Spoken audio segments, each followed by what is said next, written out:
YouTube, it's me, Lauren again. Hi!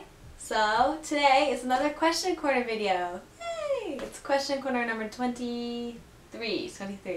But before I start the question corner video, I have just two things I want to mention. First of all, I'm from New Jersey, and that was severely impacted by Hurricane Sandy. And yeah, I'm actually pretty worried about it. Like, my family is okay, but my grandma's house she lives full-time, she lives like year-round down the shore, and her house is mostly underwater. I mean, it's still standing, but it's mostly underwater, so that's a bad situation. She's staying with my parents.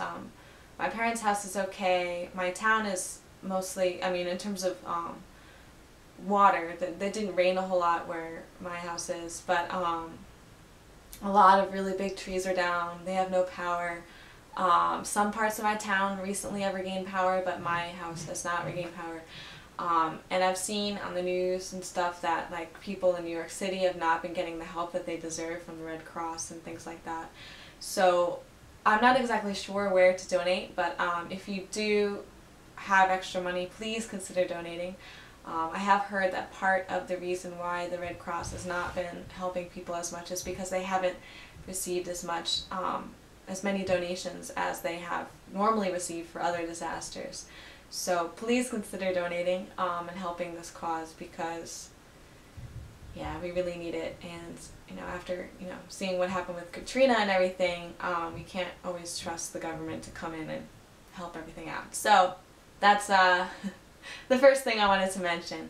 The second thing I wanted to mention is that I need more question corner questions. So after this video, I only have 2 question corner questions lined up. So if you have any questions for the question corner, please put them in the comments below or in the thread in my subforum on the JVlog forum. What's nice about the part on the JVlog forum is that you can actually see future question corner questions that I haven't made videos for, so you can already see like, oh well, I was gonna ask this, but there's already this lined up. So I think that would be a great resource for you. But as always, if you answer here in the comments or on the forum, I will respond to you and I will answer your question regardless of whether or not I'm going to make a video. So it's always a good idea, I think, to ask a question.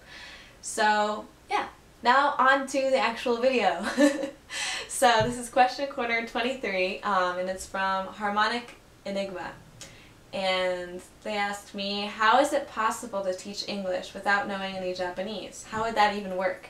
So that's actually a really good question, and it's one that I thought about. I mean, I came here knowing some Japanese, and now I know a lot more Japanese, but when I started this first contract, this is my second contract that I'm on now. But this contract though, it's only English. Like, it's only me when I'm teaching. Like, I don't have like a Japanese teacher teaching with me to help explain things in Japanese for the students. So it's all me. So I'm not allowed to use any Japanese, and like I was like, how am I gonna explain this? So now that I figured all this stuff out, it's actually a really good time to explain this to you. So I'm not, the best teacher in the world, but these are some things that I have figured out myself. So first I wanted to say that most companies want you to not use Japanese. Most companies, most schools, most English conversation schools don't want you to use Japanese in the classroom because they, advertise for people that the students will have an only English environment, like an English immersion environment. Regardless of how, well that would actually work in real life and everything, but that's what they advertise. So they want you to only use English if possible in the classroom. So not knowing any Japanese is actually kind of a good thing.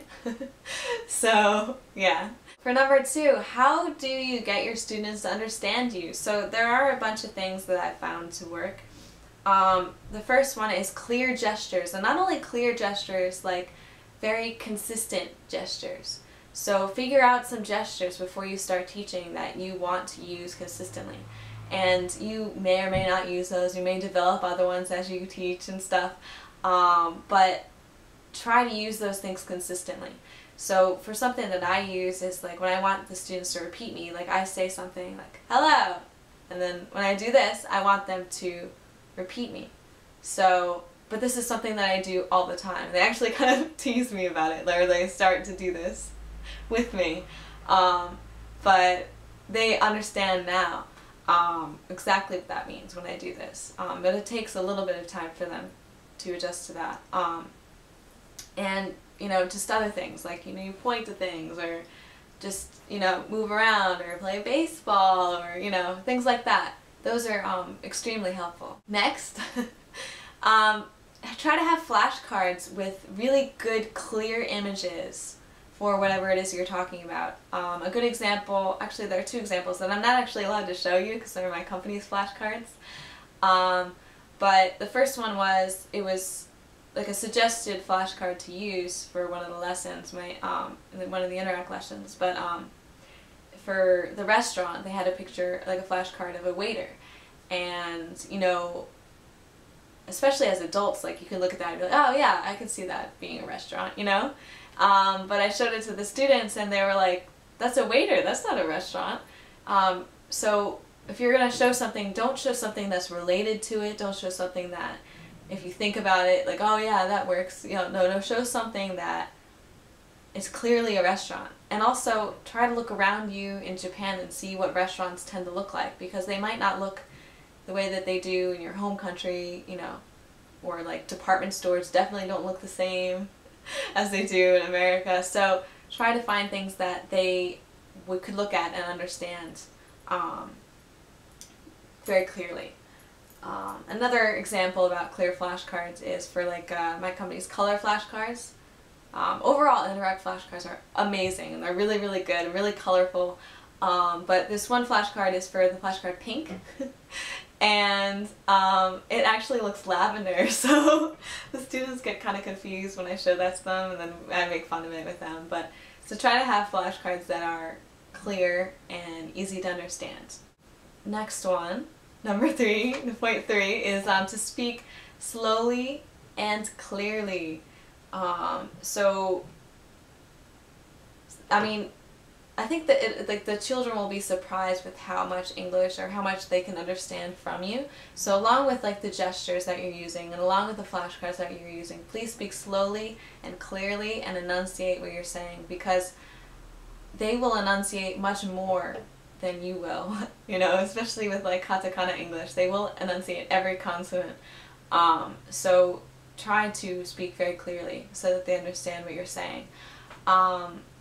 And also try to figure out some like classroom English. And I mean, you'll sort of naturally develop that, but before you start teaching, you try to figure out some things that you want to say, like repeat, or you know, like other things like that, or listen. So try to figure out some words that you're going to use often, and they might not understand initially, but after a week or two they will understand exactly what you mean. So next point is to use words sparingly. So don't just explain a game completely in English.